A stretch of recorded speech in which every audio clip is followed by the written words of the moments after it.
तर मित्रांनो, आपल्याला माहीत आहे की गिरणी कामगारांच्या घरांचा प्रश्न हा गेली अनेक दशके हा प्रलंबित आहेत. गेल्या अनेक दशकापासून ही गिरणी कामगार बांधव आपल्याला घरे मिळावीत, आपल्याला वारसदारांना घरे मिळावीत किंवा आम्हाला मुंबईतील हक्काची घरे मिळावीत यासाठी प्रयत्नशील आहे.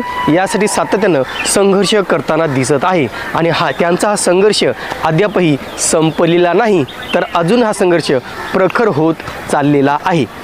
आपल्याला माहिती मित्रांनो की जे काही गिरणी कामगार बांधवांच्या घराच्या संदर्भातले प्रश्न आहेत ते खूप आहेत आणि मुंबईमध्ये जागेची कमतरता आहे असे कुठेतरी शासनाकडून सांगण्यात आलेलं आहे. त्याच्यामुळे नेमकं या मुंबईमध्ये घरे मिळावीत या मागणीला कितपत यश येऊ शकतं किंवा नेमकं गिरणी कामगार बांधवांसाठी काय नवीन नियोजन केलं जाणार आहे राज्य शासनाकडून किंवा गिरणी कामगार बांधव जे काही राज्य शासनाकडून घरे अलॉट केली जाणार आहेत ती खरंच ॲक्सेप्ट करणार आहेत का. त्याशिवाय आता नव्याने कुठेतरी 11,000 हेक्टर जागा ही कल्याण या ठिकाणी गिरणी कामगार बांधवांसाठी हस्तांतरित केली जाणार असल्याची ही बाब कुठेतरी समजलेली आहे आणि एकंदरीत या सगळ्यांचा आढावा आज आपण आपल्या व्हिडिओमध्ये घेणार आहोत. नमस्कार मित्रांनो, कसे आहात सगळे, मजेत ना. स्वागत आहे आपल्या सर्वांचं या यूट्यूब चॅनलवरती ज्याचं नाव आहे RK प्रॉपर्टी न्यूज.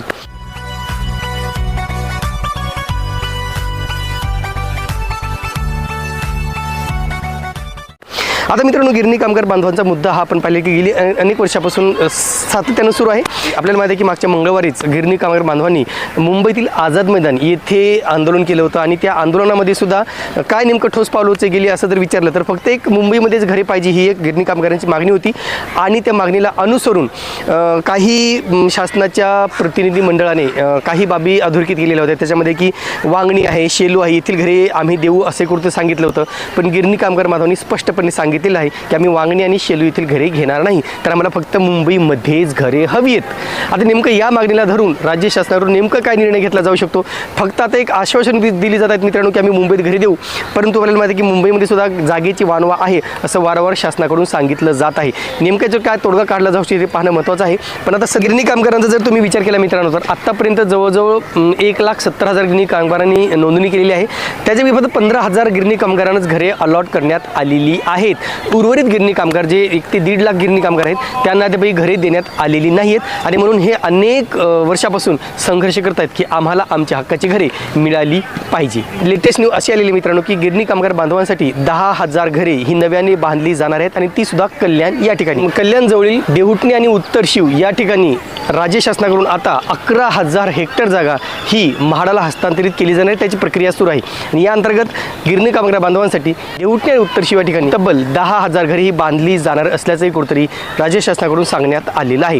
आता देहुटणी आणि हे उत्तर शिव कुठे आहे असा जर विचार केला तर जे काही शिळफाटा आहे मित्रांनो, शिळफाट्यापासून जे काही म्हाडाचा प्रकल्प आहे, जे भंडारली आणि मोठेघर प्रकल्प आहे त्याच प्रकल्पाच्या जवळ हा उत्तर शिव एरिया आहे आणि जे काही शिरडोन प्रकल्प आहे, शिरडोनच्या बाजूलाच आहे देहुटणी हे ठिकाण आहे. तर या ठिकाणी आता कुठेतरी जिल्हाधिकाऱ्यांकडून जागा हस्तांतरित करून या ठिकाणी घरे बनवली जाणार आहेत. या ठिकाणी 300 स्क्वेअर फीटचे घरे बनवली जातील असे कुठेतरी सांगण्यात आलेलं आहे. आता फक्त जिल्हाधिकाऱ्यांकडून याच्या संदर्भात जे काही जमीन आहे ती हस्तांतरित करण्यात यावी किंवा हस्तांतरणाची प्रक्रिया ही सुरू केली जाणार आहे आणि जमीन हस्तांतरण झाल्यानंतर त्या ठिकाणी घरांचं काम सुरू केलं जाणार आहे.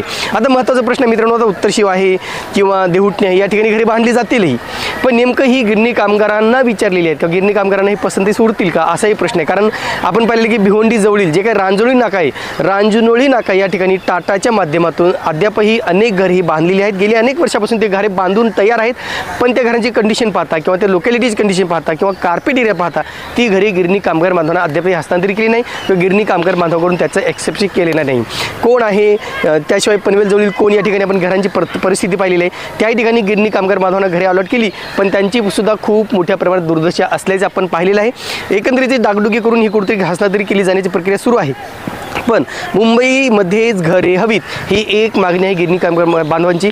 कारण आम्ही मुंबईमध्येच पहिल्यापासून आमच्या पिढ्या गेलेल्या आहेत, पिढ्यानपिढ्या आम्ही मुंबईत राहिलेलो आहे. आम्ही आमच्या घामाने आम्ही आमच्या रक्ताने ही मुंबई बनवलेली आहे, उभी केलेली आहे आणि आम्हाला आता कुठेतरी मुंबईच्या बाहेर पाठवलं जात आहे असं कुठेतरी गिरणी कामगार बांधवांकडून सांगितलं जात आहे. आता हेच पाहणं महत्त्वाचं आहे की आता जे काही आंदोलन झालं त्याचा नेमकं परिणाम काय होईल, त्याच्यातून काय निष्पन्न होईल. हा जर तुम्ही प्रश्न केला तर नेहमीप्रमाणेच आश्वासन दिली जातील मित्रांनो की आम्ही मुंबईत मुंबईत घरे देऊ किंवा मुंबईत आता जागा नाही असं सांगण्यात आलेलं आहे, पण निदान मुंबईच्या आसपासच्या एरियामध्ये ही जागा नक्की दिली जाऊ शकते. जसं की मागील काही दिवसापूर्वी सिडकोचे जे काही घरे आहेत, म्हणजे तळोजा आहे, खारघर आहे, खोणी आहे, तळोजा आहे किंवा कळंबोली आहे, खारघर आहे, अशा ठिकाणी सुद्धा ही गिरणी काम करण्यासाठी घरे देता येतील का याची सुद्धा चाचपणी सुरू असल्याचं कुठेतरी समजलेलं आहे.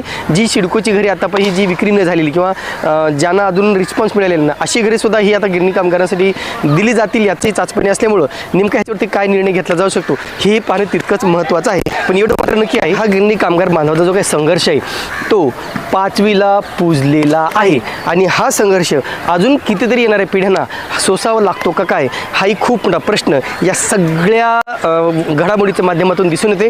कारण आता जे काय आझाद मैदानाला आंदोलन झालं त्याच्यातून असं खूप ठोस काही पावले उचलली जातील किंवा ठोस काही निष्पन्न होईल असं तरी सध्या दिसत नाही. असो, एवढी अपेक्षा करूया की या गिरणी कामगारांना मुंबईमध्येच घरे मिळावी किंवा किंबहुना जे गिरणी कामगार गेल्या अनेक वर्षापासून संघर्ष करतात त्यांच्या मागणीला यश यावं एवढीच अपेक्षा करूया. तुर्तास मित्रांनो इथेच थांबतो. पुन्हा भेटूया एका नवीन व्हिडिओसह. तोपर्यंत आपली रजा घेतो. धन्यवाद.